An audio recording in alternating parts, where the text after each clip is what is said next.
Mesdames et messieurs, bonsoir et bienvenue dans l'invité de la rédaction. Promouvoir le Maroc et l'Afrique sur la scène internationale, c'est la vocation du think tank marocain Neige Maroc, un centre de recherche qui met en lumière le potentiel du royaume en tant que pont entre l'Afrique et le reste du monde. L'occasion pour le think tank d'aborder des questions multiples liées au développement du continent africain. Quelles sont les priorités du continent en matière de développement? Quel rôle peut jouer et joue le Maroc dans ce processus? Comment le Maroc peut apporter son expertise dans le développement de plusieurs secteurs clés? On en parle ce soir avec vous, Yassine Yetioui. Vous êtes secrétaire général à Neige Maroc, chercheur associé également. Bonsoir. Bonsoir, merci pour l'invitation. Merci de l'avoir accepté. Alors, parlez-nous tout d'abord des thèmes de recherche qui sont abordés par donc ce think tank, celui de Neige Maroc. En quoi ces thématiques abordées donc, et ces sujets qui sont traités sont-ils pertinents pour les défis actuels africains? Neige Maroc est un centre donc marocain de recherche sur la globalisation qui a été créé en 2017 et son but premier, c'était en fait montrer le potentiel de l'Afrique, son développement multidimensionnel dans le monde universitaire. Et ce monde universitaire, en premier lieu, il a été très intéressant de tisser des liens profonds avec des universités latino-américaines où l'ensemble du potentiel africain et le rayonnement également du Maroc étaient encore très méconnus en 2017. Donc on a tissé en fait un partenariat avec l'Université des Amériques donc de Puebla, et puis l'autre université ensuite publique de Puebla, la Benemérita Universidad de Puebla. Et avec ces partenariats donc institutionnels et académiques, eh ben, on a travaillé sur de nombreux points. La revue Neige Maroc est une revue semi-annuelle, tous les 6 mois, depuis désormais la 10e revue et la dernière en plus qui travaillait sur le panafricanisme en pratique avec les enjeux africains contemporains de coopération, d'intégration et de puissance. Le numéro est sorti au mois de juin 2024. Et ben ce numéro en fait est vraiment la synthèse des 10 derniers numéros de Neige Maroc où vraiment le continent africain est mis en avant et surtout avec le rôle premier du Maroc en tant que leader continental, en tant que leader également d'expertise et en capacité également d'être un petit peu la locomotive du continent africain en matière de développement. Quels sont les enjeux africains aujourd'hui et quelles devraient être les priorités en matière de développement justement? Quel rôle peut jouer le Maroc dans ce sens? Les priorités sont multiples. Il y a déjà une priorité liée à l'environnement. Le continent africain est très touché par ce réchauffement climatique, par la désertification et par également le stress hydrique qui sera vraiment un enjeu très important dans les années à venir et dans la décennie qui se profile à partir de 2030. Et donc le Maroc, avec son expertise et également sa qualité institutionnelle, avec par exemple l'OCP, l'Office chérifien de phosphate, qui mène énormément de liens profonds économiques avec nos partenaires africains pour avoir une agriculture efficace, une agriculture également en lien avec les enjeux environnementaux. Il y a également le stress hydrique où le Maroc, depuis le règne de feu Sa Majesté le roi Hassan II, est un leader du continent en termes de construction de barrages et de capacité également à mener une revitalisation de l'eau de manière efficace pour l'ensemble du corps agricole. Donc tout cela en fait montre que en fait il y a désormais non plus que des coopérations nord-sud, mais des coopérations sud-sud comme on appelle en géopolitique, où en fait le premier du sud de la coopération est mené par le Maroc et le deuxième sud, c'est donc l'ensemble de ses partenaires et pays frères africains.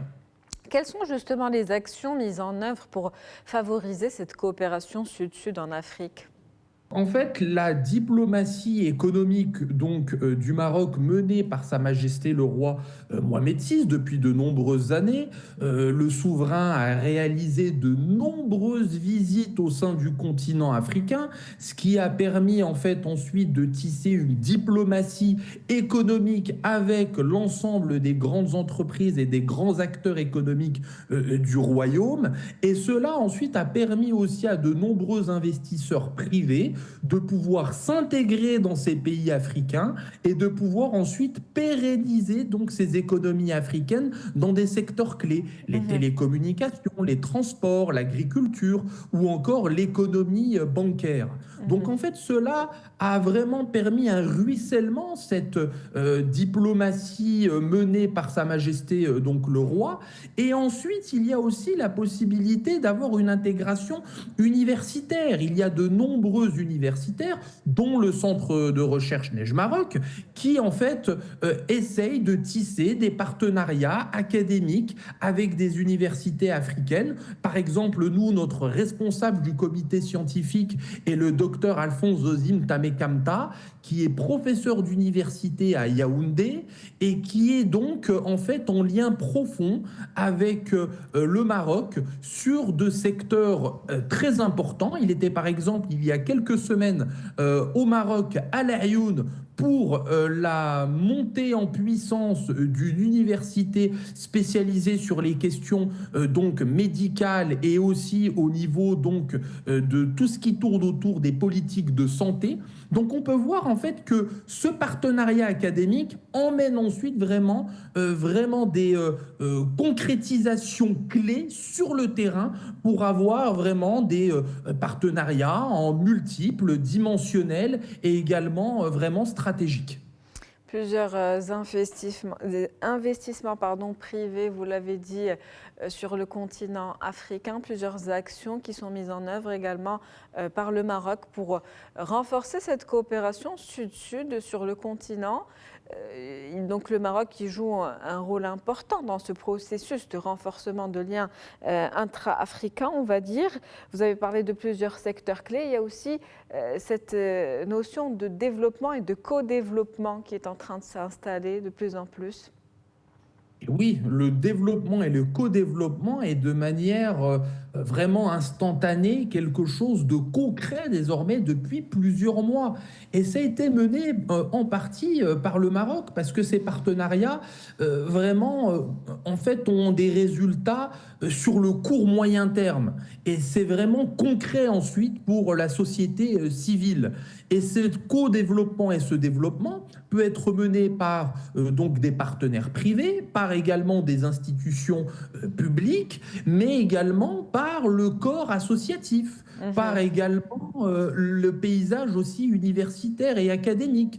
Par exemple, il y a de nombreuses revues désormais co-africaines qui sont menées entre plusieurs institutions de plusieurs pays différents pour promouvoir en fait ce panafricanisme, pour promouvoir cette coopération régionale africaine et pour que le partenariat également soit win-win et non plus entre un investisseur et un client. Cet investisseur-client, en fait, était le logiciel du XXe siècle. Le co-développement est vraiment, de manière concrète, désormais le partenariat vu du XXIe siècle. Comment le Maroc, dans ce sens, peut apporter son expertise dans divers domaines? Vous le disiez tout à l'heure, on est pionnier dans plusieurs domaines au niveau du continent, la télécommunication, les banques, les assurances, l'industrie agroalimentaire. Donc, comment le Maroc peut partager cette expertise? Est-ce qu'il peut exporter son modèle? Il peut exporter son modèle parce que le Maroc est profondément africain dans ses racines et profondément également en lien avec ses pays frères africains. par exemple, les coopérations depuis plusieurs semaines de l'intégration des pays de l'Afrique sahélienne, une coopération également désormais atlantique qui se dessine depuis plusieurs mois, avec en plus ce projet de gazoduc signé avec le Nigeria, qui va permettre d'intégrer le Sénégal, la Côte d'Ivoire, la Guinée, le Mali, la Mauritanie, pour diversifier son économie et qu'elle ne soit plus dépendante juste d'un secteur ou de deux secteurs clés donc d'économie. Le Maroc également peut partager son expertise via sa diaspora marocaine présente sur le continent africain depuis de nombreuses décennies. Il y a une diaspora marocaine très importante dans de nombreux pays africains, par exemple au Sénégal, où il y a une diaspora marocaine très ancrée dans le tissu économique du pays.